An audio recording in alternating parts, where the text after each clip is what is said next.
back. Welcome, Hi. welcome, welcome. How's it going, everyone? And I noticed when we start, you kind of do a little clap at the beginning when I say three, two, one, Oh or something, yeah. something. Yeah, Am I that supposed to kind not do of. that? I thought we were supposed to clap once, but I guess you can clap another time. Doesn't matter. Anyway, Okay. quality content right here. So Yeah. today, second episode of Odyssey Academy. Yeah. Yep. Yep, this is the show. This is the segment. This is the episode where people are going to learn. We're going to learn. We're going to talk about a certain topic. As of right now, we're going to talk about something very manly. Would you care to reveal what we're going to talk about? Yeah. We're gonna talk about firearms, the Firearms, history, the mechanics, history, mechanics, everything about them. Um, everything. if you're not really familiar with firearms, to be honest, we're not either. I mean, I've only been to the range twice, and I think you have twice Mm. as well. I've So been, I think, about actually, I've been like 4 times, I think. four times, all right, Yeah. badass. So we're not I know, right? experts, to be honest. We do what we can, but firearms are very much an American thing. If you're not Hmm. from America, or if you're not, a citizen. So it's a stigma, it's a stereotype. American and their guns. We love the Second Amendment. Everyone has a right to own a gun. It's only fair to say that everyone in America should know at least something about the mechanics of a weapon, of the gun, and the history of the guns. Wouldn't you agree? Yeah, absolutely. Okay, then. So you know more of the history of these firearms, where myself a little more involved in the mechanics of them, Hmm. and I'm actually a little excited to get into this. So Yeah, I'm not really that's too what sure on the history. it's because you're an engineer, bro. You're an engineering major. Everything You would definitely mechanical, be it gets me excited. What could I say? Very Yeah. manly. Yep. So, I didn't do much research into the history of the firearms. Like, I don't know the dates. I don't know when it first came up, who invented them, what civilization. Do you happen to know some details on that? Yes, I do. Okay, so All right then. I took a bunch of notes here, but I'm just gonna try to make it more conversational style. So basically, Yeah, firearms were evolved to facilitate man's basic needs in life. So like back in tribal days, you know how we always had to fight. Tribes were at war with one another, and sure. the main purpose behind making sure that your tribe was protected was because it was basically all about survival, right? You fought against other tribes to take their resources, to take their women, to essentially survive, right? But Yeah, human beings were always a weak animal from the very, very beginning. We never had any like tusks, or we never had anything that was built onto our body to help protect us. We had weak jaws. We had not much muscle mass as compared to yeah. other We had no animals. claws, no big teeth. We're very Yeah, vulnerable. exactly. And we stand upright, which makes vulnerable all of our main organs. Like your heart, your intestines, your liver, all this stuff is like right. It's open. It's out in the front, right? And so, as compared to other animals that are down on all fours, it's harder to reach their vital organs. So, essentially what happened was human beings being so weak had to evolve and develop weaponry by way of stone tools and that sort of thing. And then so they would not only fight against wild beasts, they would have to fight against other tribes. So the number one key here is that the tribe with the latest weaponry or technology would essentially be the victor, right? And this is how human evolution took a completely different path as compared to other animals, because their weaponry was outside of their body. It was not a part of their body. So that left a lot of room for development, right? Because other animals, like if you want to become stronger by the weapon that they have on their body, it's not going to just change automatically, right? It takes years and years and years of evolution to I guess, develop stronger teeth or whatever the hell it may be, right? So, It's anyways, natural for them. Yeah. yeah, exactly. So now people developed swords after spears and things like that, and for a long time, it was all about the sword. It was all about the bow and the arrow, right? Like the sword with like that was sharpened the best, that was made out of the best material, or the best metals, right? Would be Yeah. advantageous. And then talking about armor and everything like that. Now, so essentially, if you don't know the concept of hegemony is basically domination, right? Like by a certain nation or by a certain state. And hegemony is something that pretty much every tribe in I don't know, thousands of years ago tried to I guess tried to do, you know. So anyways, I think sorry, it's give me a amazing. second. Yeah. Go ahead. Go for it. I mean, so back in the day, we were kind of primal in a sense where we were still using sticks and stones, but Yeah. just better versions, right? So, steel and iron, and we had bows and arrows. And in terms of warfare, the tech wasn't so advanced, right? Mm-hmm. I think the idea that using projectiles as a weapon came about when, I guess in the 1400s or maybe the 1500s. So just Right. over the medieval era where, warfare was getting intense, and, it was very nasty back then. It was very gruesome, very gory. And it's amazing to think how this small piece of technology, the firearm, or as a matter of fact, the discovery of gunpowder changed warfare entirely, like overnight. 100%. I think it was the Chinese that initially discovered it, didn't they? Like it was through Yep. fireworks or something like that. Yep. Okay. Yep. That I remember. I was going to get into that. Yeah. Yeah. Yeah, go for it. Yeah. So, okay. So let's see. So basically, human beings have endured conflict for a long time, and they started using, after, spears and everything like that, they had swords, they had axes, they had crossbows, they had just the regular bow and arrow. And the weapon that was the most lethal at the time, that did, I guess, the most damage in the most efficient way, was the crossbow, right? It was kind of relatively easier to, reload if you were really good at that. And so Yeah. what happened was defeated army. Yeah, I know, Game of Thrones. That's what you automatically start to think, right? And it's funny because in Game of Thrones, they actually discovered something not like gunpowder, but it was similar. It was like dragon fire. It was some green thing. If you watch the show, you'll see it. It was yeah. Oh, what was it called? It burned green. What was it called? The Archmages, they made it. Yeah. I Dragon forgot. Fire? I thought it was something like that. Yeah, Something Tyrion like that. used it to Yes. in that one battle of Blackwater, and he burned Yes, everyone. Battle of the Blackwater. Yes. Yeah, And I so remember that. that was essentially their, I guess, not discovery of gunpowder or black powder, as they say, but it was something similar. That's what they were trying to say, and how it revolutionized warfare. Wildfire. Wildfire. There we go. There we go. Yeah. And Couple of so geeks here that's a getting very their terms right. similar Go ahead. invention. Yeah. So that was a very similar invention, and as they essentially, when they had this technology, you could even see it in Game of Thrones. They had a major advantage. So it defeated armies would have essentially, they would learn their lesson, and they would have to evolve by adapting whatever the tactic that was used against them or the technology that defeated them.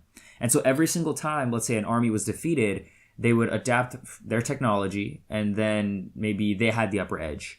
And then once the battlefield was leveled off again, people would seek to forge even better weapons to gain the advantage again. So, new technologies that were developed were, the English longbow and chainmail. Essentially, this whole thing came about where one technology superseded the rest by far, and it was in a flash. It was like instantly, and that was gunpowder, right? And it's also known as black powder. And so the materials used in gunpowder are made of something called saltpeter, charcoal, and sulfur. Those are the three materials. All right, Okay. so they say the Chinese, like you were just saying before, the Chinese most likely used black powder or gunpowder centuries before for fireworks and for ceremonial uses. So people say the Chinese were the first to actually develop it, but they didn't actually use it for lethal reasons. You see what I'm saying? Okay, yeah, it wasn't thought of as a weapon. It was just Yeah. something they used as like a festivity. That makes sense. Mm-hmm. That's And interesting, this is rumor, by the way. Yeah.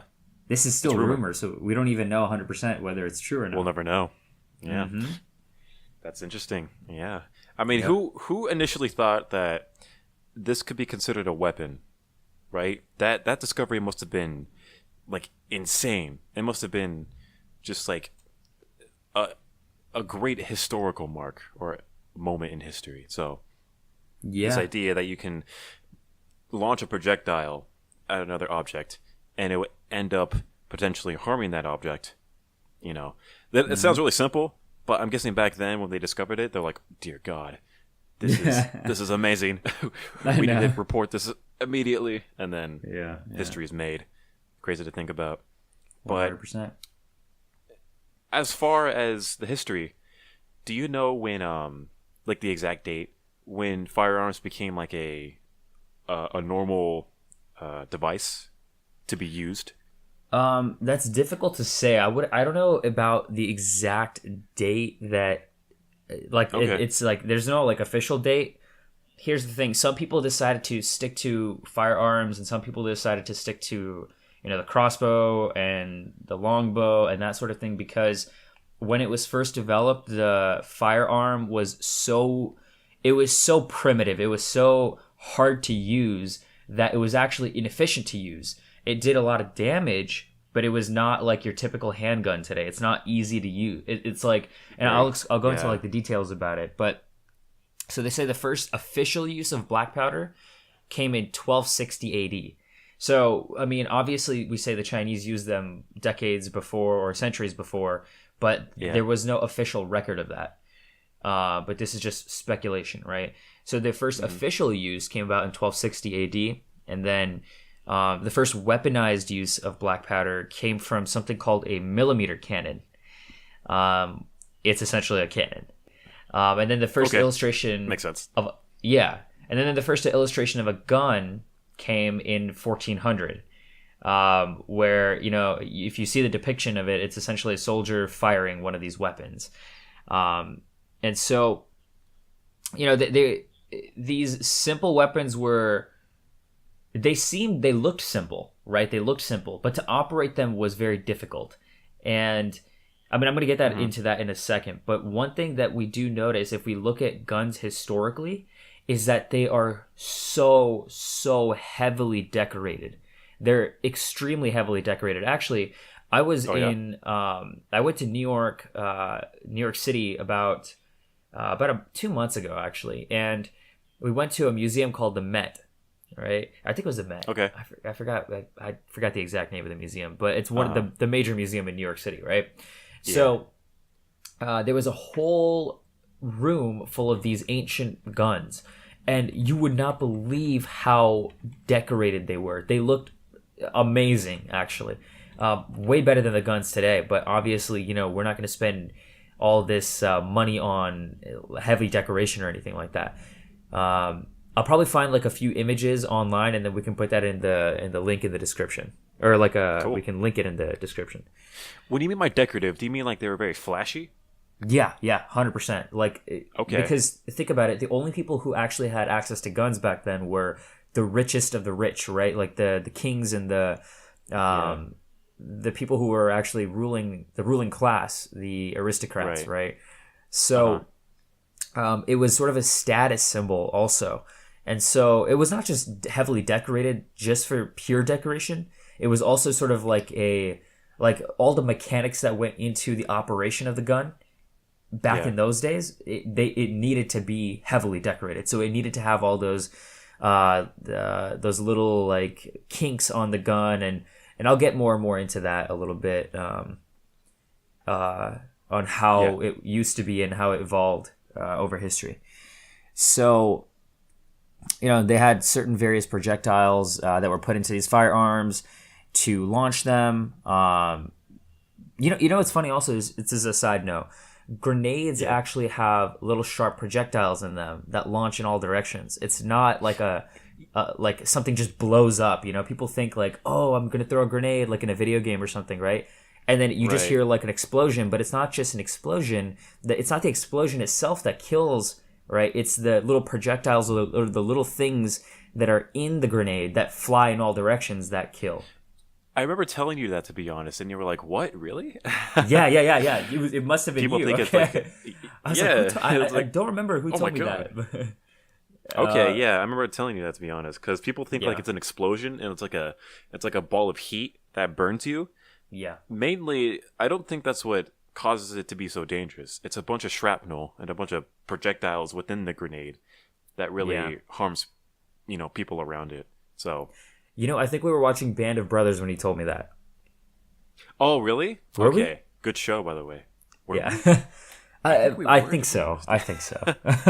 That sounds appropriate, to be honest. Yeah. So, yeah, good show, Band of Brothers, World War II series right there, 2001. Yeah. So, yeah, you were saying something about firearms being Projectiles. decorative, and then Yeah. this idea that yeah, go ahead. go for it. So That's all I remember, to be honest. Yeah. yeah, so they have certain various projectiles that were put into these firearms to launch them, right? I mean, some guns even had had knives, and so they would, have gunpowder that would launch the knife. Mm-hmm. Yeah. Just think about that. That's insane. It's kind of scary. Yeah. Yeah. I mean, think about how fast. Imagine a bullet coming at you at that speed, but imagine instead of a bullet, it's a knife. It's a knife. So That'd be kind of weird. Yeah. it's a little scary. I'm pretty sure they tried everything back then. Yeah. Yeah. I mean, when you experiment with different weapons, yeah. So they shot arrows too, actually, with gunpowder and everything. So the first handguns were used while riding on a horseback, not unlike cowboys, but they were actually dressed like knights. That's funny because people think yeah. if you have like a little gun, like a handgun on you, and you're riding on a horse, you're probably a cowboy, right? Yeah, But in those days, you were actually a knight. You were dressed like a knight with a gun. Yeah, a knight with a gun, not a sword. Sure, whatever floats their boat. Yeah. Yeah. So that's how they initially tried them, to give the Yeah. Well, knights were essentially like the soldiers back then, right? So they gave someone of combat experience the new weapon to work with. So that makes sense. Yeah. I think they were soldiers of like a higher rank. I don't know if you've heard the whole like feudalist. I think it was feudalism. Feudalism is kind of like a caste system, right? Where you have the king at the top and the lords or whatever. It's kind of like Game of Thrones, right? Yeah. Immediately I thought of that. That kind of makes sense. That's the whole idea of feudalism back when the medieval times were a thing. Yeah. I think knights were ranked somewhere in there at the top, actually. They're not like if you think about chess, for example, right? Like it's not like a little pawn, right? You have an actual knight that has a little bit of a it moves better. You see what I'm saying? Yeah. Yeah. So I'm sure the cost of producing guns back then, especially when they were a new technology, was very high because gunsmiths had to. I mean, obviously they were going to charge a hell of a lot of money to produce something that very few people know how to produce. And it was a lot tougher back then, right? To just produce, imagine to shape the gun perfectly when you don't have any machinery. It's just you're a smith. Like you got to heat up the steel. And if you look at the pictures, they were the pioneers, when it came to making the molds, I suppose, because it wasn't easy. They had to invent everything from scratch. Yeah. Mm-hmm. Very difficult. Definitely. So they say Leonardo da Vinci also made drawings of a bunch of handguns. And I think he lived in like the 1500s, if I'm not mistaken. So they were a thing? Yeah. Yeah, they were kind of he knew about them. They were kind of a thing. Handguns looked almost like telescopes back when they were first made. It's like the angle, you know how today we have handguns where there's a certain almost like a close to a 90-degree angle between like the handle and the top of the gun. Yeah. So instead of it being a 90-degree angle, it was more of like almost like a 180-degree angle, where it's almost like a stick. You're just holding the stick out, right? And you have a yeah. little lever where, it's not even a lever actually. The first guns, which I'm going to get into in a bit actually. Let me go in order here because I don't want to go all over the place. But handguns almost look like telescopes back when they were first made. So the sheer fact that people used to make these types of weapons with such precision without machines, again, like that's just, these gunsmiths had to be incredible craftsmen at the time. Yeah. And so eventually, guns were able to be looked down the barrel for higher precision when, shooting the ball. Because before they had to, the first type of gun that was made was essentially you have like a little, have you seen dynamite? Like in cartoons? Like in cartoons? Yeah. Yeah. Like, I don't know if you've seen Tom and Jerry. Yeah, very cartoon. It's kind of like they always bring it out. Yeah, when they It's like blow in up the the dynamite, they have to light the match, and they basically light the little string at the end, and then it goes closer and closer to the dynamite piece, and then it blows up. Is that how the first gun was ignited? How It's similar. shot? It's similar. Okay. So they had this like little telescope thing essentially, and at the top there was a little string, and so this string. So basically, they lit a match, and then keep in mind this is in the middle of the battlefield. Okay. So they lit a match. They had to freaking put the fire, what's it called, the match onto the string, and the string would like slowly go down to the gunpowder in the barrel, and then it would launch the projectile. Right now, there was a huge risk of the gun actually blowing up right in the face of the soldier. I was just thinking that because if the gun malfunctioned, because think about this, there's no like actual safety mechanics in the gun at the time.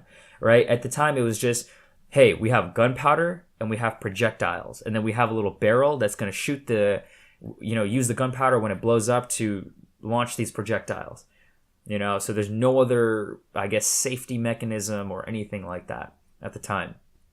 So anyways, these soldiers, when they first used it, a lot of them died because it took a long time. And then at the same time, to load the gun took forever. And it shot only one thing at a time, one projectile at a time. And then at the same time, they lost a lot of precision because they could not look down the barrel. They had to hold the gun with one arm, and then with the other arm, they had to light the match, and then like they had to hold it while the string was lit and it was getting closer and closer to the gunpowder. So essentially what it was is you only had one arm to shoot back then. A big gun. It wasn't like a handgun. Yeah. We're talking a big gun, right? And so precision was way off, took a long time to load. It just wasn't the best weapon at the time. But there was a lot of potential. So and it smelled like shit. Quite frankly, way worse than it does today. You can smell kind of the gunpowder when you shoot guns today, but it's not nearly as bad as it was back then. Mm-hmm. So eventually, guns were able to be looked down the barrel for higher precision when shooting the ball. They didn't shoot bullets back then. They shot like some sort of different projectiles and then balls essentially. And so there were real dangers for the gunners. Back in the days when they were holding the lit matches and everything like that. It would take forever to reload the gun. And if it was raining, their guns would not work because they needed a lit match. So the whole technology just umbrellas failed. didn't exist back then. Yeah. Yeah. It's scary. So the first guns that came out were called matchlocks. It had a matchlock where essentially you lit the match, you lit the string on fire or whatever with the fire, and then the gunpowder would activate or it would blow the projectile out forward. Okay. And so, that was called the matchlock. And then eventually, as technology progressed, over a number of years, decided to try something new with something called the wheel lock. And basically what it is you attach a small little wheel to the side of the gun that spun, and it caused, as the wheel spun around, it caused sparks to occur, which would then light the match and then cause the gunpowder to ignite and shoot the ball out. So they would have a little bit more precision now because they didn't have to focus on, taking with one hand a match, lighting it, and then, making sure the projectile launched properly. So right. They had that was essentially called the wheel lock. And so after that basically came something called the flint lock. And this one's going to be a little bit tough to explain. Isn't that what's on muskets? Like it's like you pull it back with your thumb, and then like it snaps, makes a spark. That's the idea behind it. Yes. Okay, that's what I was thinking. Exactly. And so the military, they immediately adopted this technology, and it was just a series of other locks, but it was more efficient, And this technology was used.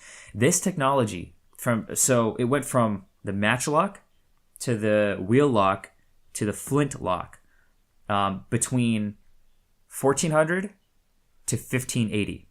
Okay, jeez, so it transitioned. What are scientists doing? Yeah. So between the 180 years, the gun developed from all those different types of locks. Let's put it that way. Yep. And then really took their time. Mm-hmm. Yeah, seriously. And then from 1580 to 1850, which is, I don't know, how much is that? Like 1880 to 1850? Years? 1580 to 1850. Oh, geez. 270 years. Right. So 270 years, they used the flintlock. And wow, really? It was, it was used even during the American Revolution with all these muskets and stuff. Yeah, that was the standard, gun device, I suppose. Jeez, that's a long time. Yeah, like no improvements at all. They were just like, all right, this is it. We're going to use this. Exactly. Deal with it. I know. All right, true. And I guess, with muskets and stuff, they attached small little, what was it, like a knife at the end of the musket? So they had one shot. The bayonet. Yeah. Exactly. So the biggest, I guess, drawback to guns for I don't know what, the 300 to 400 year period that guns were first developed was they shot only single rounds. And it was very difficult to develop any sort of weaponry where there were multiple projectiles shot out at once. You see what I'm saying? So they had to take their time to reload and do all this stuff. So with muskets or with bayonets, not muskets, but bayonets, they would... Or wait, does a bayonet attach to the musket at the end? The knife at the end? I think they called that. Okay. Yeah. Okay. Bayonet. That's the knife at the end that they attach it to. Right. So with the muskets, what happened was, I guess, so they only had a single shot. They loaded the projectile in there. It was a ball. Shot it. And then they didn't even take their time to reload. Essentially what they did was they just ran screaming into the battlefield. And then, bam, they just started, using the bayonet to stab. So it wasn't really as, I guess, advanced as you would think. And they had 400 years almost, actually over 400 years, before the first, I guess, revolver came about, where, they were able to put multiple bullets into the little chamber, or the chambers, right? And so that was, after that, it was just, multiple shots. Once the tech got to flintlocks, is that what they're called? Yes. Really, that's when history was really changed, I suppose, because when tech alters warfare, it's safe to say that history changes exponentially, right? So, a story that comes to my mind is the Spanish Inquisition, back in like the 1500s. To be honest, do you know about that? About what happened? I'm not too sure. Was it? It's about Cortez. How he came over. He pretty much conquered Mexico. Yeah, So, yeah. little history on that, and it relates to our topic here because the reason why they conquered Mexico so effectively was because of the new invention of the firearm. So this happened around 1500s. So the flintlock wasn't invented then. I think it was still around the wheel lock, wasn't it? Wasn't it in that time of invention? I think it was around 1580 is when the flintlock first came to be. Oh, so it was before. So yeah, Interesting. Okay. So I guess if it was before 1580, then it probably was the wheel lock. Okay. Yeah. So Cortez's story when it came to conquering Mexico. So the Spanish were very greedy people back then in the 1500s, and they were going against Britain. So it was like this economic war between the two. And Right. I think The Spanish Armada, all that stuff. yeah, Right? all that stuff with Queen Elizabeth and stuff like that. So the idea was to colonize more than the British. So, the Spanish having ideas, they decided to take an expedition around the world and try to colonize as many places as they could. So Yeah. here comes Cortez with an offer to go conquer Mexico. And really, they were called conquistadors. So this whole expedition of conquistadors came over to Mexico, and they pretty much wanted to pillage everything. They wanted to take every gold. They wanted to take all the land, all the spoils.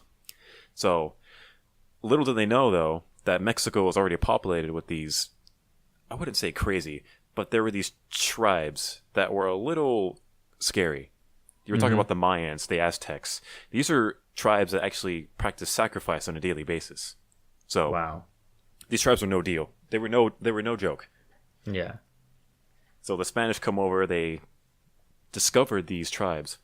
And, throughout history, when a group of people meet another group of people, things usually don't go well. Yeah, especially in those when it days comes to because cross seas. Yeah. yeah, I mean, think about it from their perspective. In those days, to conquer, to battle, to go to war was almost a normal thing because it was like survival of the fittest back then. You never knew, you can never really trust everyone. No one fell under the same rules of government at the time. So you were not necessarily safe or protected all the time. So you would always have to watch your back. And if it was that way, then it's like, hey, I'm not just gonna be okay with trusting you. You're, from their perspective, it was kind of like, you guys are outsiders. You guys are, to both groups, right? To both groups, it's like outsiders. So, people, that's human nature. It's human nature. At the time, it was very different, right? Like, I think people get it all, I don't want to say mixed up, but people get all offended about what happened back in those days, about like all the conquering of like the Native American land and everything like that. And, how we had, and think about this. We only won mainly because of our advanced weaponry, right? The guns, especially. It played a huge part. Yeah. Yeah. And probably other resources and things like that. But overall, a lot of it was our advanced weaponry. And you can't, I guess, how do I put this? I forgot the main point I was even going to make, really. But you can't just base it on, you can't just judge it off of, I think what you're trying to say is you can't judge it off the technology itself. Is that what you're trying to say? So I'm actually trying to get into morality here. I'm saying, like, I don't think people should judge for what happened back in those days because you know how, like, people say, oh, white people came and they just conquered and, like, all this kind of stuff. It's kicked out the Indians. Yeah. Yeah. I mean, that's how life was back then. What do you expect from the 1500s? People were not talking about morality. The only way you really ever consider morality or anything is if your economy develops so past all of that we have no need to fight over resources, right? Resources were much more scarce back then than they were now, or at least we're able to extract more resources with our current technology so that we don't survival have to fight. was real back then. Yeah. It was just a time of, desperate times, desperate measures. People were much more willing to do harsher things in order to stay alive and survive. And that brings me to my point to the Cortez story, because Cortez had a very, very difficult situation he was in.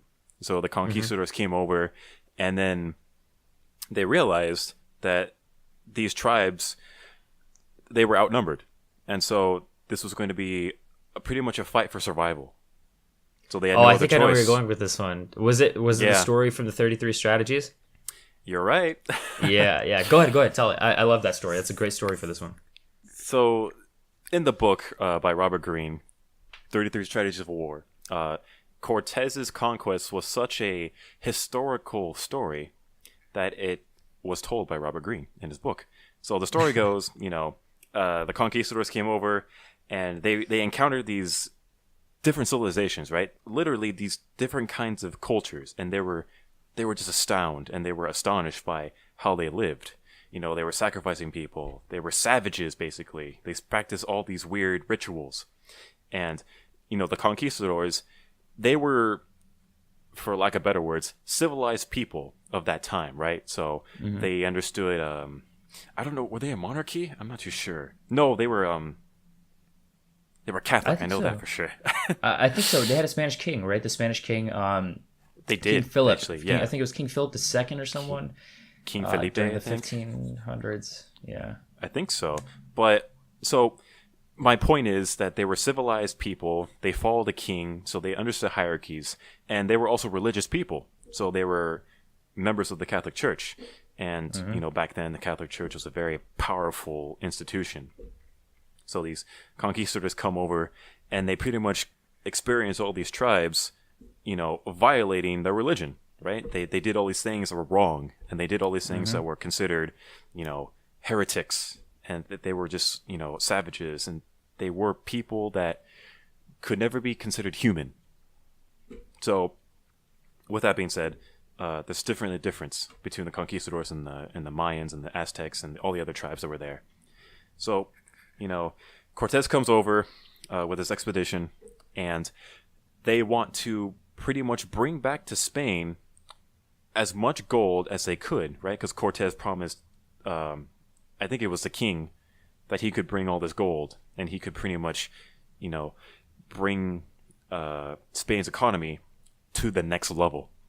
Right. With that being said, Cortez didn't realize how difficult the situation was going to be, because he had to not only invade the country of Mexico itself, but he had to also develop colonies within that piece of land.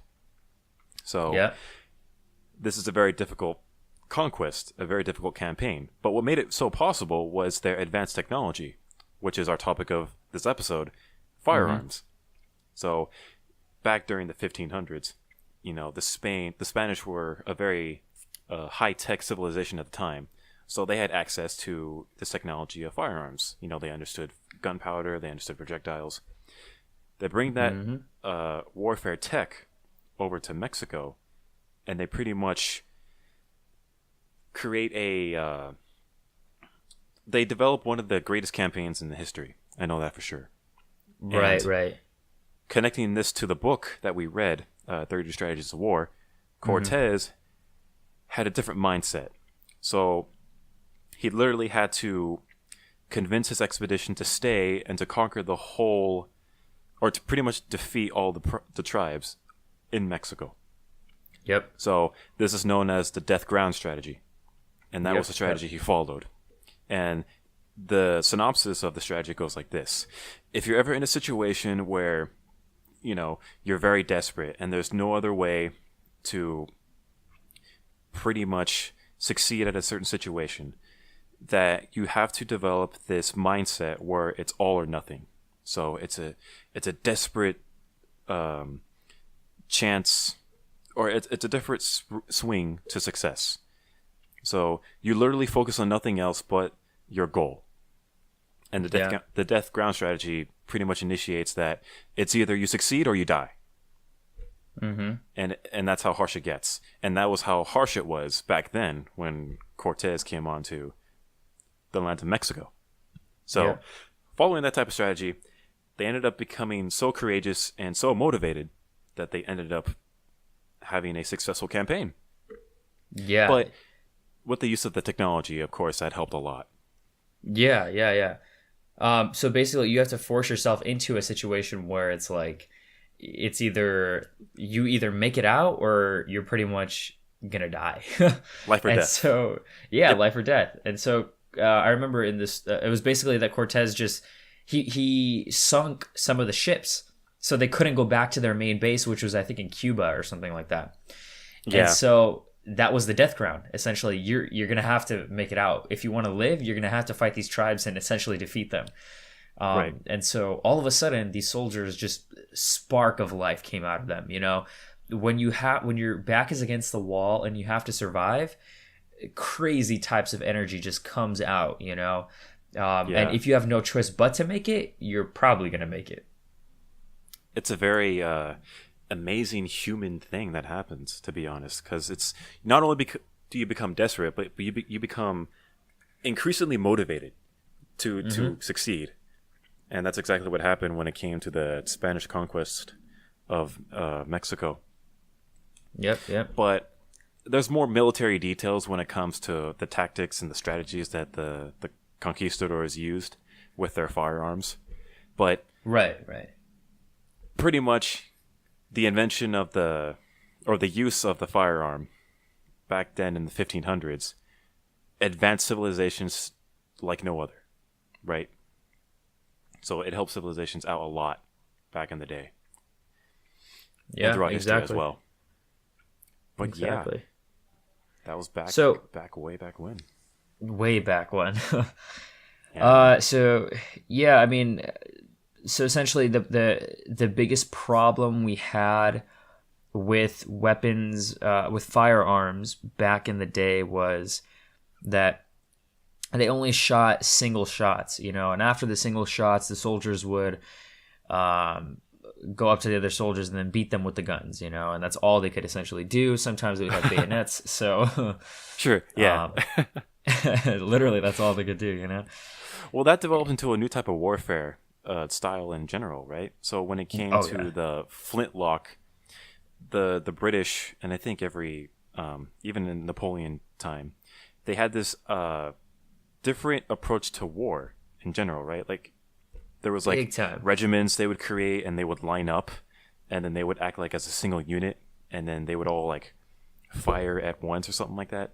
Sorry. Yeah. Remember, I said this on the last episode where American colonists, when they were fighting in the Revolutionary War, they used sort of a guerrilla warfare type strategy where they changed things up, you know, and you know, because it was so stupid to be able to just line up your army where out in the open and just shoot and fire, you know, like how dumb. You're literally sacrificing men like it's nothing, like their lives are worthless. So you know, with a limited amount of resources, and in this case, human resources, the American colonists had very few soldiers. They had 1/4 the amount of soldiers that the British had.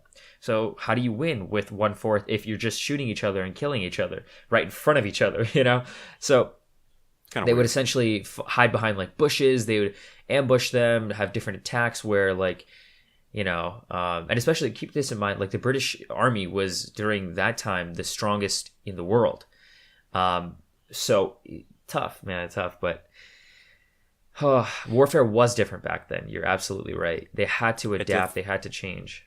They had to adapt, yeah. And the invention of, the flintlock mechanism really did change how battles were fought in general. I think when it came to the Revolution War, when it came to the Americans and the British, they really changed things up, didn't they? Because they introduced this new style of like guerrilla warfare, and that you can fight a different way, and through that tactic, they ended up winning. Yeah. I think they were forced into a situation where they were forced into a situation where the resources were so limited. Yeah, they had like a defensive advantage, right? Because the British would have to travel all over sea, and then so many of the soldiers would die because they couldn't handle the massive ocean waters, just like traveling for months to the mainland. So I think if I'm not mistaken, about 1/3 of the British soldiers died on the way here. And that was a major advantage for the U.S., right? Or for the colonists at the time. And so Then they would just, sneak up into their camps on Christmas Day. People, they had these traditions back then where, okay, if we're at war, then if it's Christmas, Day, we're not going to fight on Christmas Day, like, who's that immoral? And so, at the time, it was like, fuck morality. Like, we don't give a shit about your morality. We just need to win. So on Christmas Day, they end up, one of the surprise attacks was on Christmas morning. They just come into their tents and they start like firing at the British soldiers and they kill them. And it was just a shock, and they had to change up warfare. And you're absolutely right that warfare adapted and changed so much over time that, as these technologies developed more and more and more, what happened was warfare had to change from out in the open to like current day, like camouflage, and you have to hide in the grass. You got to have like, the guns could not be just designed all crazy, and they have to be designed with camouflage, right? And it's adapted so much that I think even to the point where we have nuclear weapons now, and warfare can never be the same. It's not going to be the same. You cannot fight over the same land. If people fought over land today the same way they did back then, we would be using nukes, which is insane. The world would just collapse. So right. So you're saying we kind of reached the max level of warfare technology? I wouldn't even say we've reached the max level. I would say we've reached. Yes, we have reached the max level, but for human warfare. So like that's not to say that we have not maximized nuclear weapons, right? Like I'm sure, like we have the hydrogen bomb, right? And we can get into this into a different Academy episode just about nukes in general. But there are, I'm sure there's technologies that are much more dangerous than even nukes, like, or maybe there's the high end of the nukes, right? Like, I don't know. I think because chemical weapons are much more dangerous. Right. You could have chemical warfare, right? Nuclear fission, I think, is what the atom bombs are based off of, right? So fission is basically the decay of all these high radioactive atoms, right? Like plutonium, uranium, and so that's the technology that it's based off of. But fusion is supposed to be even stronger than fission. Nuclear fusion is when you fuse two atoms together, not when you split an atom apart. So you would you go to the opposite end of the periodic table to the hydrogen and the helium. I don't know if it was the helium. Yeah, it must have been hydrogen, I guess. So if you fuse two hydrogen atoms together, it causes, I think the energy was like 4 times the amount of a nuclear fission. So there are, and this is happening consistently on the sun. You're harnessing the power of the sun. So weaponry has just been advanced to the point where, like, we should not be going to war like we used to back in those days. It's kind of reached hardcore levels where it's just insane what kind of weapons we have now. Yeah. So it's scary because yes, it's scary to think how these weapons were actually used in the past, right? So we had 2 hydrogen bombs dropped in history. Okay. And they were like near the same place on Japan, Hiroshima, and no. I mean, actually, hydrogen bombs that were used to kill people. They were used as weapons. So those were not hydrogen bombs. Those were atomic bombs. Those were atomic bombs? Okay. I don't know the difference here. I don't know the terminology. No, it's all good. So I think hydrogen bombs are so basically they're a lot stronger than just your typical atomic bomb. Your atomic bomb is like, the first nukes that were developed, that's based off of nuclear fission. I think hydrogen bombs are based off of nuclear fusion, if I'm not incorrect on that. Meaning, remember, like, they basically fuse 2 atoms together instead of having the atom decay.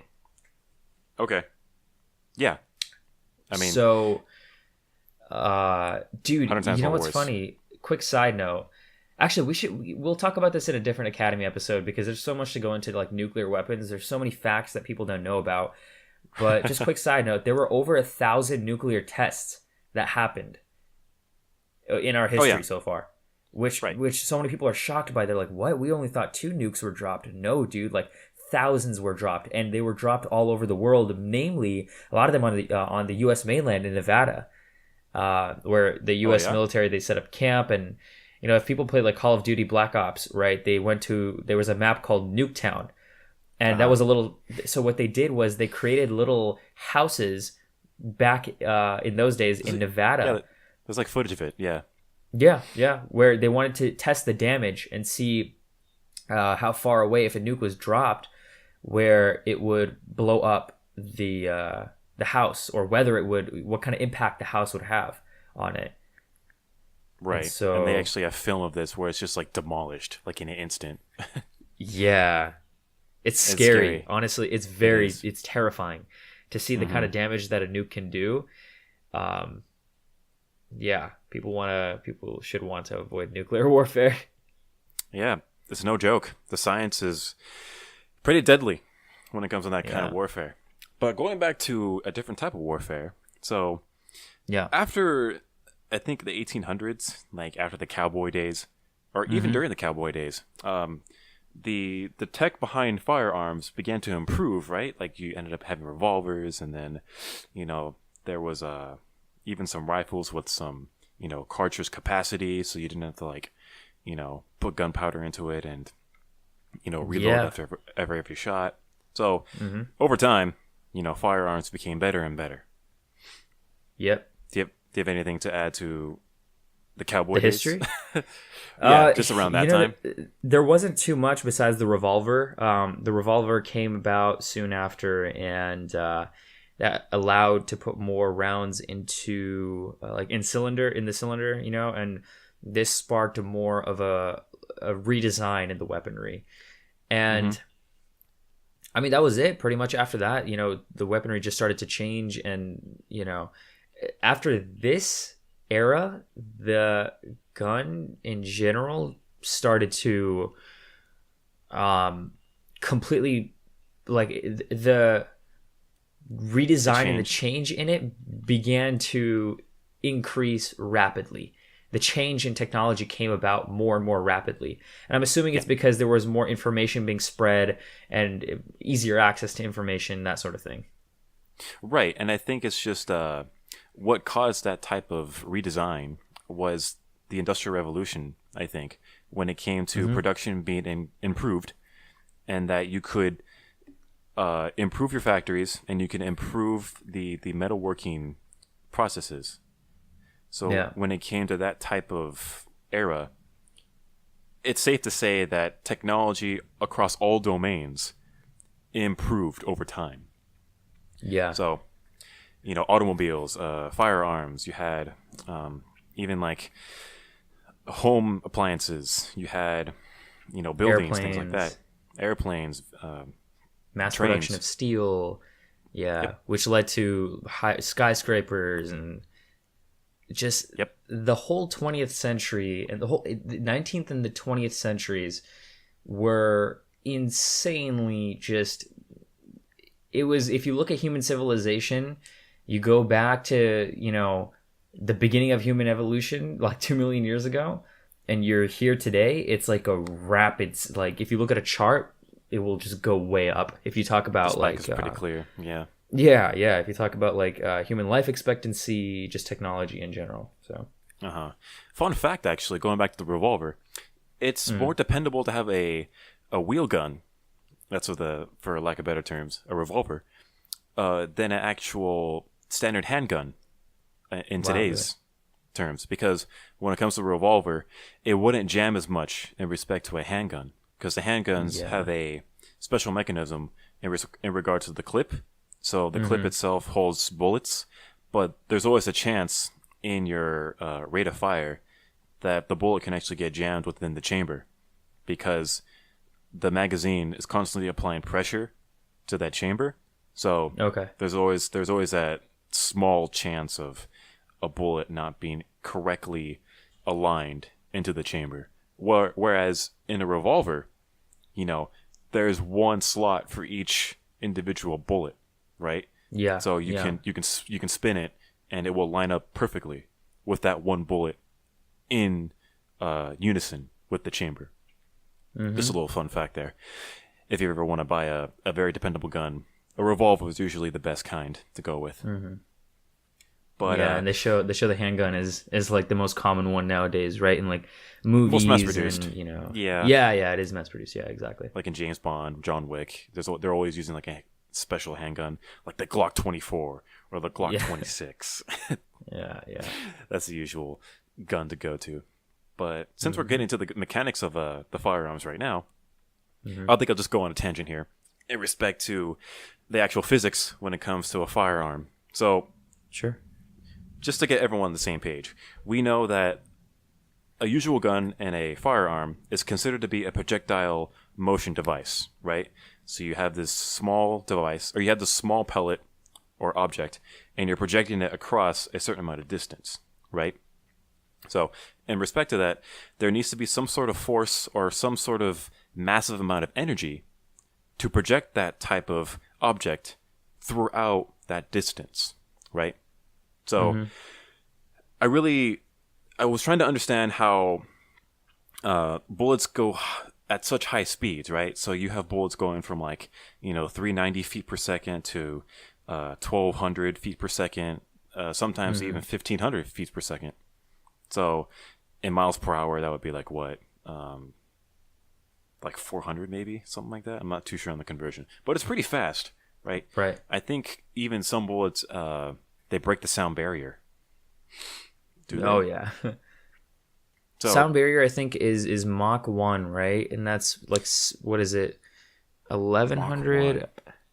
I think it's I don't know how much Mach 1 is in terms of 767 miles per hour. Okay, 760. Yeah, 767. Yep. That's the pretty speed fast. of sound. Speed of sound, bro. So when it comes to that amount of speed, it's safe to say that that object or any bullet has a lot of momentum. And with a lot of momentum, we know there's a high amount of energy, a high amount of kinetic energy within that same bullet. So the reason why a bullet does so much damage to any object it hits is because the amount of kinetic energy that it impacts it with. So if a bullet were to impact any rigid object, like let's say a wall or even like metal, there's going to be a massive amount of kinetic energy at that same point. So the contact time between the bullet and the actual wall is so small. And this is a parameter known as impulse, which is also momentum. But that's going into the physics of it. Basic terms is... You lost me for like the last 5 to 10 seconds of what you said. All right, let's back up here. So you shoot the bullet out of the gun, and it exactly at contact point when it hits the object, a lot of kinetic energy is released. Is that what you're saying? That's true. Into the object that it's targeting, into the object that it's impacting with. So, if you ever notice, like if you fire a bullet into like a wall or like something breakable, even into like a human body, I suppose. There's always like a big hole at the other end of it. Breakable, the human something body. Breakable. Oh, God. Okay, yeah. So when you have a bullet impacting any kind of object, you know that the input hole is a lot smaller than the output hole, right? So if we go to the other side of the wall, there's like a big hole at the back. I don't know if you noticed that, but the input wall is smaller or bigger? It's smaller. So if you fire a bullet into, I don't know, let's say something breakable, the bullet is going to make a very small hole at the front of the wall, right? But at the back of the wall, it's going to be a very large hole, right? Why is that? That's in respect to energy. So when it comes to the amount of contact time between the bullet and the wall, and I'm considering the contact time between the bullet and the wall to be like 0.00001 seconds. It's like very small, right? Because it's almost instant. Right. So that amount of contact time, it results in a high amount of kinetic energy being inputted into that wall. But that kinetic energy has to go somewhere, right? Right. So and it ends up traveling through the wall and it explodes out the other end, which makes that large crater at the back of it. Right, right. So that's the idea behind, the damage of a physics. bullet. Yeah. So that's pretty much how a bullet does so much damage, right? It pretty much it converts a bunch of kinetic energy not from itself to the object it's hitting. And when a bullet impacts, let's say a human being, for example, usually it's the bullet that doesn't really do all the damage. It's the shockwave in respect to the bullet that can actually, mess up your organs or break some bones. And So it's the actual release of the kinetic energy that causes the damage, not the bullet itself. right, the bullet can do some damage when it comes to like piercing an organ, maybe, or even going out the other end and Right, causing a bad day. But what really does most of the impact is the sound, the shockwave in respect to the bullet that's contacting you with the human body. So that's Have something you- to keep in mind. Just quick question. So let's say Superman, right? Have you seen Man of Steel? Yes. So Man of Steel, okay, let's say you know how when he flies, there's a certain speed at which when he flies, it makes a sound that goes like, right, and it almost kind of sounds like a bullet or like it's kind of like an explosion, right? Yeah. And he goes really really fast, right? And so you see at by his feet like this little. I know it's special effects and everything. It's not like real or anything, but I'm assuming that's like the whole concept of kinetic energy, right? It's like he's flying so fast that there's like a little explosion of like kinetic energy behind him. He himself is kind of like the bullet. Does that make sense? Because he's going so fast. I would say in that respect, that's more of aerodynamics concept. So when that fast sound is made, like the boom, that's him breaking the sound barrier, I assume. So he's going so fast that he breaks the sound barrier. And when you break the sound barrier, when it comes to planes breaking the sound barrier, the wind, we call it drag. So the wind that's actually coming in contact with you becomes much faster, right? Because you're going very fast. Yeah. So the drag, or aka the wind, that's going against you is really fast. So with that amount of fast wind, there's going to be a lot of heat in respect to the sides of the plane, The or in this friction and case, everything. the friction from the wind itself contacting with the flying object, right? Yeah. So in respect to Superman's feet being nearly red, is that what you said? I wouldn't say no, not red. I was gonna say his feet around his feet. Usually they have like special effects and visual effects where, I mean, it was this was the case in the most recent Superman movie, the Man of Steel movie, right? Where around his feet, when he breaks the sound barrier or when he's going so fast, there's a little bit of wind that's almost kind of released at his feet, and you could see like there's like a big puff of air, right? And it explodes outward. And so I'm assuming that's kind of the idea behind a bullet. When it impacts something so fast, there's like a little wind that just blows outward, and that's basically the kinetic energy releasing. Yeah, at impact, yeah. That makes sense. Yeah.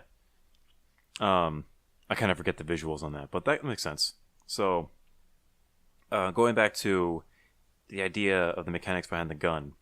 So, when you fire a gun, there's that pushback force known as recoil. Yeah. So the idea behind that is when the bullet inside the chamber is released, there should always be an equal and opposite reaction in respect to anything moving, right? So Right. Laws of physics. So inside the chamber itself, here's what's really going on. Every bullet, they're known as cartridges. Most of them don't actually have gunpowder. Most of them have something called propellant gas. So it's a special type of gas that is released instead of gunpowder. And the reason why they use this is because it's much more effective in respect to it projecting the bullet outside of the chamber. So with that in mind, there's a pushback motion, and that's known as recoil. So Mm-hmm. the recoil is very dependent on how fast that or how large that explosion or that burst of air is within the chamber, right? So Okay.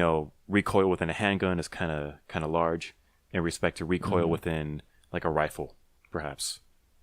But with a rifle, you don't really feel it because you're much more holding the gun, right? So you have like You against have your both shoulder, you're holding it with arms two over the hands. gun. It's like Yeah. patted against your shoulder. So If you hold it with one hand, though, you can clearly tell the difference between the recoil. okay. But in respect to that, there's this mechanic behind firearms known as muzzle velocity. So this is a very important thing because this determines the speed at which the bullet exits the actual muzzle, and the muzzle is the actual chamber, like the barrel. So I'm going to show you a little graph here, and I don't know if the folks can. I will probably show it in the description, but there's this graph here that says it pretty much describes the chamber pressure versus time.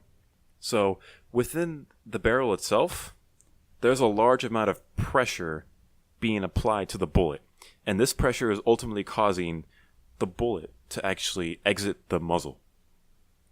So pressures can reach up to 60,000 psi, and that's a lot of pressure. With that amount of pressure, what the bullet is essentially doing throughout the entire muzzle is that it's accelerating through the muzzle, and that may seem kind of weird because when you have a projectile, usually people say that there's no acceleration in the X direction, but within the chamber itself, there is acceleration because it's pushing it outwards. So the moment the bullet exits the chamber, there is no acceleration in the X direction. There's just acceleration in the Y direction because of gravity. But I'm getting off task here. The way to No, it's fine. I'm finding this interesting. So the way to increase the speed of a bullet is to either increase the length of the barrel, increase the pressure of the air propellant, and those are basically the two major components to increasing the speed of a bullet, right? So we can visualize this by comparing handguns and rifles. What's the main difference? The barrel length. Yes. So the rifle barrel is much longer than the handgun barrel. So the reason why this is because that bullet throughout the entire barrel is experiencing that amount of pressure for a large amount of time in respect to the rifle compared to the handgun. So the handgun barrel is much shorter. The bullet itself is experiencing less amount of pressure than the rifle situation, right? So in the rifle, it's a much larger barrel. The bullet traveling through that long barrel is experiencing this pressure, this large amount of pressure, for a large amount of time. And when I mean time, this happens very quickly. This happens like, I don't know, 0.001 seconds. So it's very fast. Wow. But when you have a long barrel, that can really, really change the speed of the bullet itself, since the bullet is undergoing or is experiencing this amount of pressure for a longer period of time. Even if that longer period of time is like plus, I don't know, 0.005 seconds more. But it's still much more time than compared to other firearms with a much shorter barrel length. So that's the idea behind, larger rifles being much more powerful than smaller guns, essentially. So that's why rifles are much more accurate and they're much more powerful when it comes to just basic firing. But yeah, that's the idea behind increasing bullet speed. But I really wanted to get into something called an attachment in respect to rifles, something called the bump stock. You've heard of this, right? It's been all over the news. Yeah. Very controversial issue. Didn't Trump ban bump stocks? So, as of I know, only certain states have banned bump stocks, like California, Washington. But I think Trump hasn't made an official countrywide ban on them because they're still considered a legal attachment in respect to semi-automatic rifles. Okay. So to get into this very controversial issue, semi-automatic rifles are rifles at which they fire at a single input per click, right? So Right. Single bullet per click, yeah. So you have one squeeze, one bullet. And an automatic rifle is you hold down the trigger and the gun will fire multiple rounds until the clip is empty. So in today's age, or in today's time, automatic rifles are considered illegal because they're a very deadly and a very effective type of firearm to use. And I hate to talk about this, but when it comes to massacres and school shootings and things like that, automatic weaponry is a prized firearm in respect to the killer, right? So they love using automatic stuff. And they would be a lot more effective with their killings too.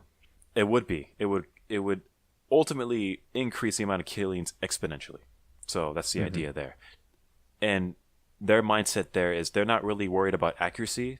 They're just sacrificing that accuracy for a lot more, rounds per minute. Because I assume most massacres are like within like a combined area. But I can name one massacre that isn't like that, and that was the recent Las Vegas shooting. Remember that? 2017. Yeah. So we had a guy.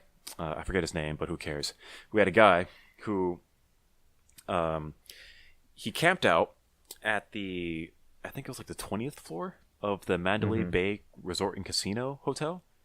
Yeah. And there was a concert being performed just across the street. So this killer was very much in view of that concert and all of the crowd. This killer, as I look correctly, killed 59 people, and he injured 851. 851? But 422 were by gunfire. Wow. So that's the amount of damage that he caused. And the reason why I bring up bump stocks is because every gun he had in that room had an attachment of a bump stock. So a bump stock, I'm going to define it right now, it's an attachment to a rifle that could essentially change the semi-automatic operation into an automatic operation. So instead of a rifle being, one round per click, it can essentially be, multiple rounds per click. But the mechanics behind his bump stock is actually kind of interesting. So in respect to a bump stock, it doesn't necessarily change the mechanics of the gun itself. So when it comes to a rifle, you can deattach the back, which is known as like the stock that goes against your shoulder. So you can deattach that. You could buy this bump stock, and I'm going to show Parth right here what it looks like. That's the bump stock right there. Okay. It's an attachment of the handle and like that back stopping rest. So it's not really a fancy thing. It's just like a piece of plastic or metal in this case that can attach to the back end of a rifle. So what a bump stock does is it could allow the gun to essentially slide in and out. So what's happening here is the rifles that are semi-automatic, you have to pull the trigger and it fires one round. But in respect to the bump stock, it can allow you to hold the rifle in place, and you don't even need to move your trigger finger. You don't need to squeeze it. The bump stock will allow the recoil of the rifle itself to actually move the gun up to your finger. So when the rifle is fired and the recoil is initiated, it slides in and then it slides back out. And so when the trigger encounters your trigger finger, it will ultimately get squeezed. So you just need to keep your finger in place. And I'm going to show Parth this little video here and how exactly it's operated. So he's not moving his finger at all. The idea of the bump stock is that it slides the gun in and out. And with this, it's essentially a semi-automatic, but it's just going very fast, right? Right. So basically, you keep your finger in place. You don't move your finger back, right? Nope. You just keep your finger in place, and the gun slides back and forth. And if you keep your finger in place, it will keep shooting. Exactly. And this is in respect to every semi-automatic rifle. So, and it fires pretty quickly. And I think the bump stock is a very controversial attachment because you could argue that, you know, it's not technically turning it into an automatic rifle. It's still a semi-automatic, but the mechanics of it prove that it's just a alteration of the backside. Semi-automatic. Right. Right. So under technical grounds, it's not. You're not changing the actual mechanics inside the gun itself. You're just deattaching the back, and you're allowing the gun to slide in and out. But you're not changing it to an automatic rifle, because the automatic rifle has a design at which inside the rifle itself, so inside the chamber or the main part of the rifle, you hold down the trigger, and there's these certain gears and certain mechanics that allows the gun to fire every bullet at very quickly. But this is kind of a cheaper version of the automatic rifle. This bump stock right here. We'll go ahead and link this video in the description. But it's kind of interesting to look at, to be honest. But I'm pretty sure you didn't really know what the bump stock did, as I didn't. No, to be honest, as of yesterday. So, yeah. I've heard about the bump stock, and I heard something about Trump wanting to ban all bump stocks. But I could have sworn he passed something where or he wanted to pass something maybe where to purchase a gun you had to be 21, and to. Just banning bump stocks, In the U.S. here, you could purchase a rifle or a shotgun when you're 18. But you need to be 21 to purchase a handgun. That's how it works. Someone argue that's pretty stupid. I think it's stupid, to be honest. I think you should be 21. But I also think so. People still get their hands on this stuff. Is it? What is the purpose behind you having a gun at 18? Between 18 and 21? You know, you're still kind of a kid at that point. Right. I mean, and people still do it, to be honest. It's their right, I suppose. And I think this is I guess if the interesting kids want to have a revolution. Right. You know, all those rednecks. They better watch out. So I think this is interesting to bring up because this is a very hot topic when it comes to the banning of the Second Amendment, right? So you have Democrats out there who see this type of mechanism, right, this piece of technology, and they say, well, this is a clear reason why we should ban all assault rifles. And I would disagree with that, to be honest. Maybe, you know, automatic rifles are... Maybe you could argue that you could ban those type of weapons, but in retrospect, the mechanics and the engineering behind any firearm, you could do anything to them. So, you know, it's amazing how much configuration you can do to a weapon to make it, you know, better in a sense. So you can improve its accuracy, you can improve the rate of fire. It's like a hobby. It really is. Yeah.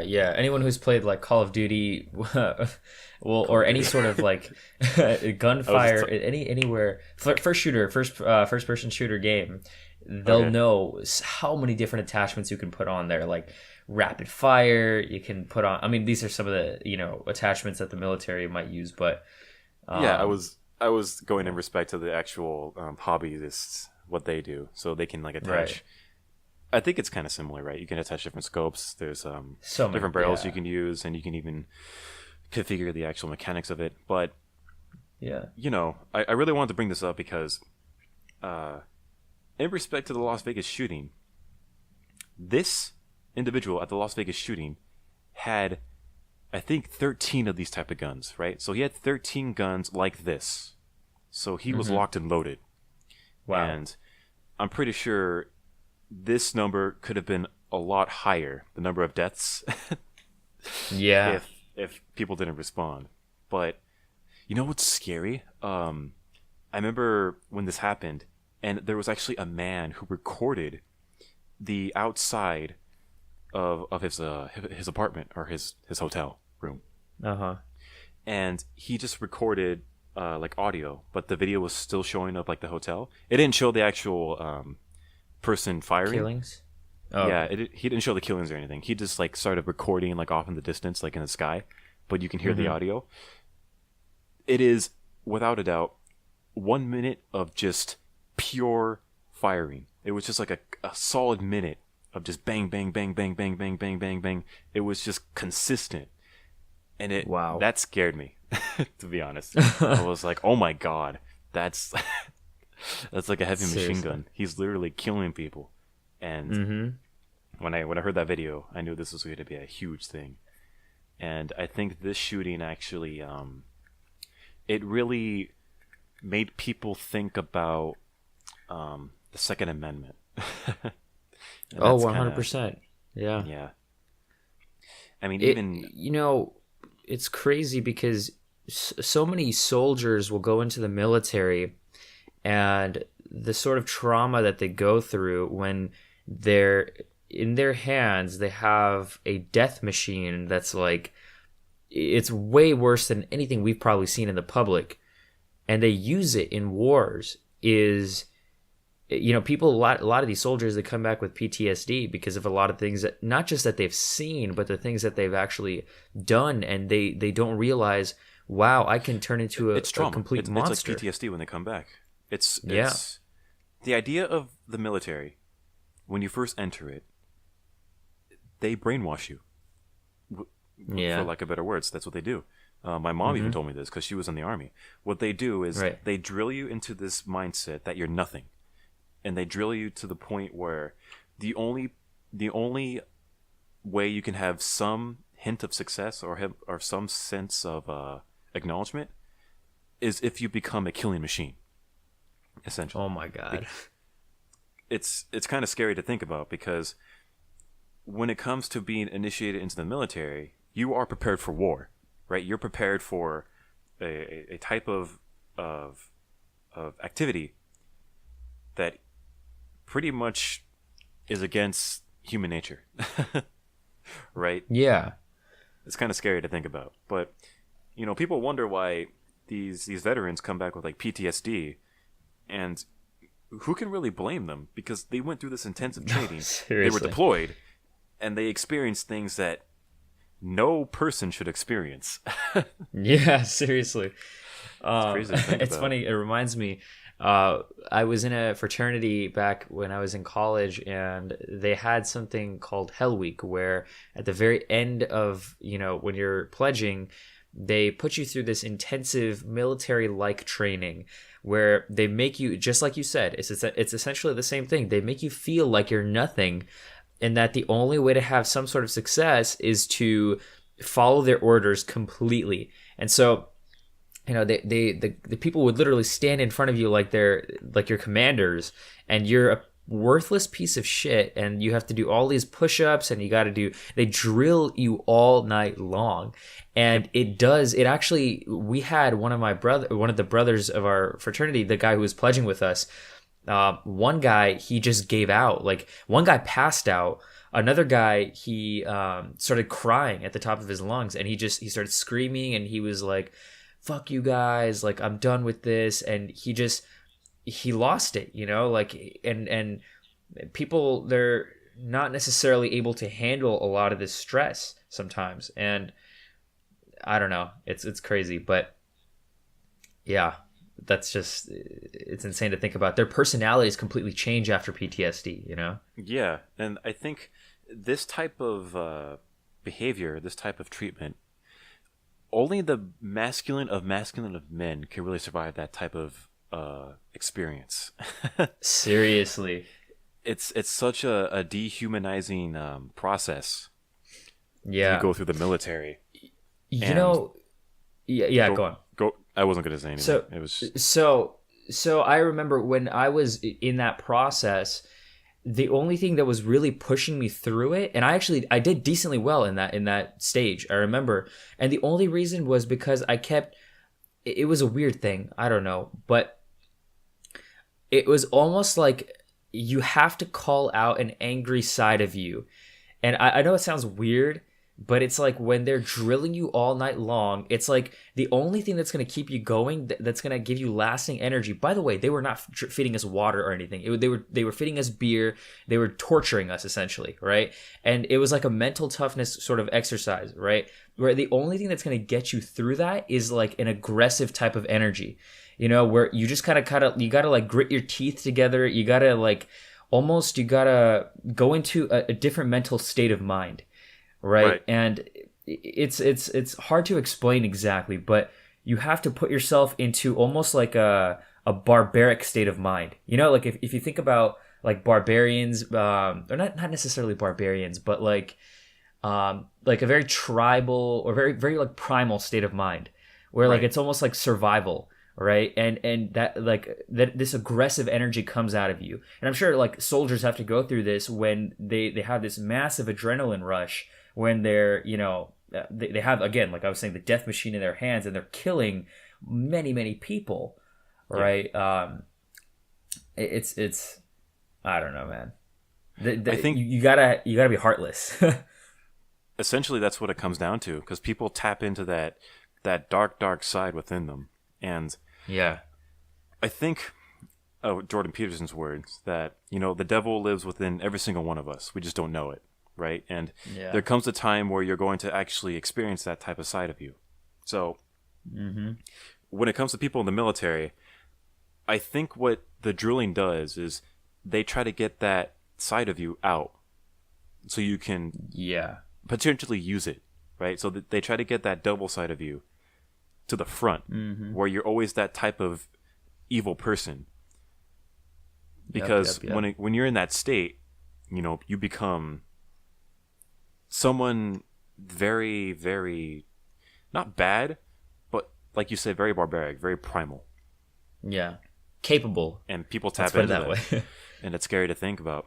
Because once you tap into that, I think that's when you ultimately get PTSD, right? It's like, oh my God, I was this crazy devil, evil person that did this, and, you know, I'm back and I can't really feel the same. And they have a hard time, you know, transitioning into the regular life. And there's not really any programs there that really help you adapt yourself. Because once you tap into that side of you, there's kind of like no going back. Oh yeah. You know, I don't think the human brain has evolved as remember, we talked. Actually, we didn't talk about this, but human evolution happens on a very slow scale, right? We've been evolving for the past 2 million years. Okay, so you cannot expect mankind to be armed with firearms starting 600 years ago, and only in the past 100 years having, you know, this type of technology get so effective to the point where you can kill a mass number of people in an instant without even seeming to exert much effort, right? The human brain has not evolved for that type of capability, I think. Or I think it's fair enough to say that, because back in the day, if you had to kill someone, yeah, you may have used a spear, you may have used your bare hands, but you killed one human being at a time. Like it wasn't like anything quick. It was like, I think that's more traumatic, to be honest, to do it like that, because that's a very barbaric way of doing it, because it's, you know, it's very personal and. No, I agree. Yeah. Yeah, with a firearm, it's kind of different. And I because think, you're not seeing it. to be honest, yeah, I mean, you're just not seeing that type of. It's so instant, right? So, you can plow through people here and there, like this Las Vegas shooter did, and he kind of felt like no remorse, right? But I think going back to the development of the research of the firearms, I think part of the main reason why the technology increased so rapidly was because people tapped into that evil side of them, right? So with that in mind, they were able to have that motivation, and they were able to have that mindset to improve on this deadly type of technology, so it can do more damage, so it can cause more pain, so it can cause more harm. So with this in mind, this device is going to ultimately change history itself, because the civilizations who had this type of tech, this type of firearm, were the ones that ultimately won the wars, right? So you had Cortez versus the Spanish, or you had Cortez versus the Mayans and the Aztecs. Cortez won. You had early America, 13 colonies winning over the Indians, essentially, little by little, because they had this technology. So I hate to connect this type of technology to the dark side of human nature. Yeah, no, I really but it's do. inevitable, right? Like you kind of have to. I think it is. Yeah, I think it's motivated from that kind of side of human nature itself. Now, here's a different perspective on it, right? Some people would argue that it is dark, but it's also for protective reasons. Because if you don't develop it, if you don't, because if you don't develop, it's kind of like the whole idea. I don't know if we talked about it on this podcast, but peace through strength, right? Where if you don't develop a strong military or a strong weaponry, or if you're not ahead of the game when it comes to the military, then other nation states will become that way, and then you can't trust other nations to live with a peaceful manner, right? Because they might want to spread their influence around the globe, and they might want to do it in lethal ways. And this is the whole idea behind, like, this is where it becomes very tribal, right? Like, we have different warring tribes. Let's say each nation is like a tribe, or each religion is like a different tribe. If you're a hardcore fanatic of your religion and you have weapons of mass destruction or like firearms that are really advanced, and you're a hardcore believer of your religion, and you are willing to go to the lengths of genocide to make sure that your religion, I guess, has dominant influence, or not even religion, let's say, but culture or something, then you will use those types of weapons. You will make sure that you are able to develop those types of weapons. So in my opinion, I think it's going to be inevitable, because human beings are just naturally hardwired to fight for their own identity. And I was reading this, I was actually listening to an audiobook on this by a guy named Jack Donovan. I think I've told you about him. He has multiple books, one of them called The Way of Men. And there was a new book which I recently got called How to Unleash Your Barbarian or something like that, where he was talking about he sort of gets into politics in this book, about how we live in a world where we're becoming a global society now, right? Globalism is spreading, and separate identities are not being found anymore. People are not taking pride in their separate identities, and essentially he was arguing that we need to be proud of our separate identities as well. Like, it's not a bad thing. People have brainwashed you into thinking that to be proud of your heritage and to protect it and to fight for it is a wrong thing. And he just goes into this massive description about it, but it was just interesting because he has sort of a radical point of view, but anyways, back to the main point. I think if you don't develop the firearms, or if you don't develop the weapons, then other nations might, and they're going to have the advantage. So I think if we work under the assumption that every single nation state or country out there is going to develop weapons eventually in the long run, then it's best for America, or at least a country with decent morals, right, to have that weaponry, the right people to have that weaponry. It's kind of like saying power is going to be somewhere, but where that power lies is really important, because you can't just destroy power. Power is going to be there, but it should be in the right hands. You see what I'm saying? Right. It needs to be in the hands of the people who are competent, and it needs to be in the hands of people who are very dependable. So exactly, yes. There's this idea in today's society that power is being misused, and that, you know, people who are committing these massacres and these school shootings are evidence that, you know, firearms should be taken away from everybody, right? We should abolish the Second Amendment. So yeah, it's that kind of debate is still going on, to be honest, today. And yeah, I'm going to ask a question here. Do you believe that the Second Amendment will be repealed anytime soon?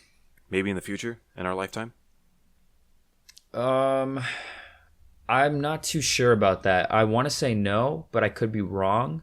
I don't have too strong of an opinion on this one, but I do think that if it does get banned, then it will almost be like alcohol getting banned by the 18th Amendment to the Constitution, right? Like it will eventually be repealed because, or I guess put back into the Constitution, because what happened when alcohol was banned was alcohol consumption actually increased, because it kind of went underground, illegal. Right? Like black market, that sort of thing. And I think it will become scary for a lot of these citizens who feel as if their rights are protected because they have the right to bear arms, right? If the government decides to send soldiers for whatever reason after its citizens to control them, like, under martial law, that's what we call it. I don't know if you know what that is. I just found out recently what martial. Yeah. So, yeah. Go for it. Yeah, so I'm assuming, and so, if I remember correctly, then it's military controlling. Yeah. Hello? Our connection's being lost here. Sorry. Yeah, Skype is kind of cutting in and out. Okay, no problem. Okay, yeah, poor. Yeah, you were saying? So yeah, martial law. Have we... When was the last time the U.S. actually invoked martial law? I don't know, to be honest. Probably a long time ago. Maybe ago? Never. When? Because I think we always had the right to bear arms. Like under any president? Like no president had to actually... Well, I think state governments can do martial law too, right? They can... Not too sure, but... I know there's going to be people out there who will argue and who will arguably feel that the reason that these are like hardcore protection. These people love the Second Amendment, right?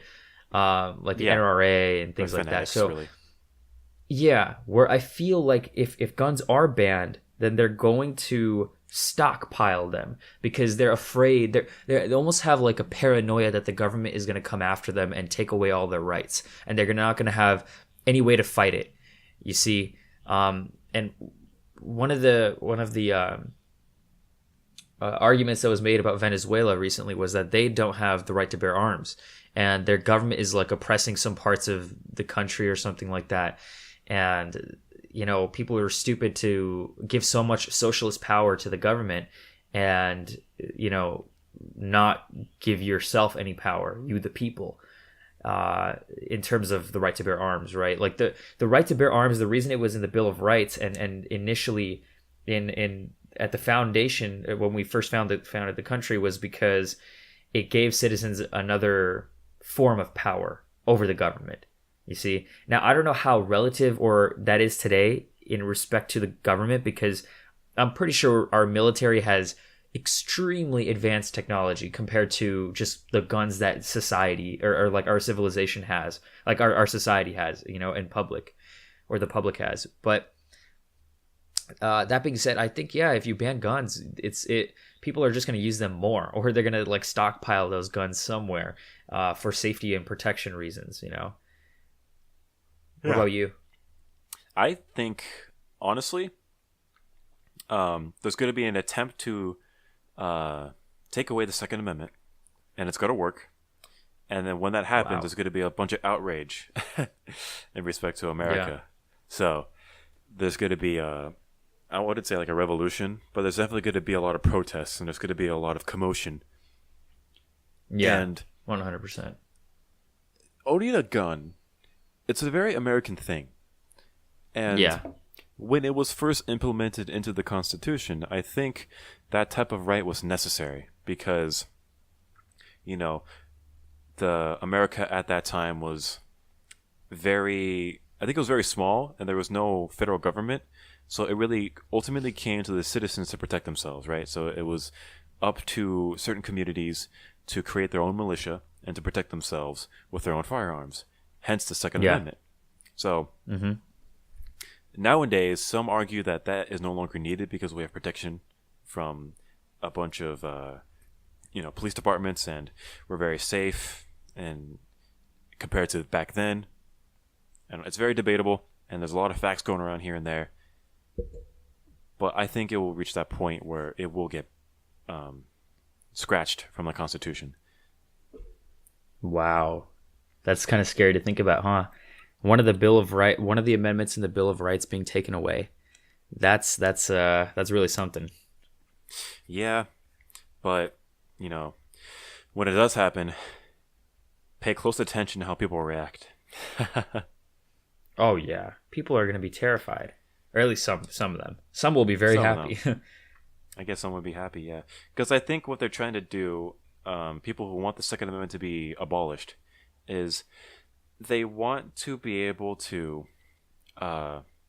decrease the amount of massacres and school shootings and things like that. Mm-hmm. And they think that is the solution.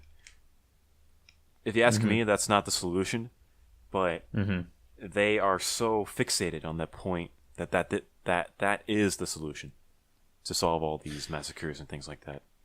Yeah, I think they don't understand that part of the deeper problem lies in and it's a lot of boys and men that commit these killings, right? Yep. And I'm willing to bet anything that they're under some sort of depression for whatever reason, whether it's a girl that they fell in love with rejected them, or they're just depressed about having lack of meaning in their life, or whatever the case may be. They have there's a saying going around in the conservative community that it's not guns that kill, it's people that kill. So what happens is if you take guns away, the knife killings will increase. You see, or some other way of killing will come about. Well, yeah, I think the message there is that people are going to kill if they want to kill, right? You can't really control what people initially want to do. So if you make guns illegal, I'm pretty sure they can get a gun somewhere, or they'll find another way to kill, essentially. Yeah. Whether it be some different type of technology. I mean, you have people resorting to, bombs and different types of, devices of mass destruction. So yeah, it is an issue in regard to psychology, I believe. And I think Jordan Peterson, he explains this in his book, and he goes into detail about it. He even talks about the Columbine shooters, how they labeled themselves as judges of the world, and they wanted to pretty much take everyone out. It's their way of getting attention. Also, right before they die, it's like, I need to. What was it he said? He said they need to share. They need to show the world about how miserable life can be, or something like that, before they died themselves. Because a lot of these killers, what happens is they kill a bunch of people, then they kill themselves also. Right. It's like a last act kind of a thing, Yeah. I think they definitely want to send a message, right? That's the idea there. And, that message being very cruel and very nasty. They reach a point, these individuals, where they say, okay, life is suffering, my life sucks, and I've gotten the shit end of the stick, and my hand is such a terrible hand that I need people to know. Yeah. And the only way to actually get the spotlight is to, guess what? Commit a massacre. Yeah. I think that's their mentality there. Kind of scary, right? Yeah, How a yeah. person can actually go down that route and connect all the dots, right? He's like, okay, my life sucks. Okay, what's the next thing I can do? Well, I can make people aware that my life sucks and that life is suffering, right? Mm-hmm. Well, how do I do that? Well, the ones who don't acknowledge the suffering are idiots. Therefore, I must convert them and say, life is suffering. You need to realize it. But how do I get them to realize it? Well, I'm going to do a very cruel act. But in this case, it's not cruel because it's necessary. And then they and then they have the mentality where it's a necessary evil. So Yeah, and they know that if they do something this horrible, then the news has to report it, and therefore their message gets spread too. I think that's part of it. I don't think that's the main motivation behind it. I think it's very internal. Like they need to do this for themselves. Oh, really? Okay.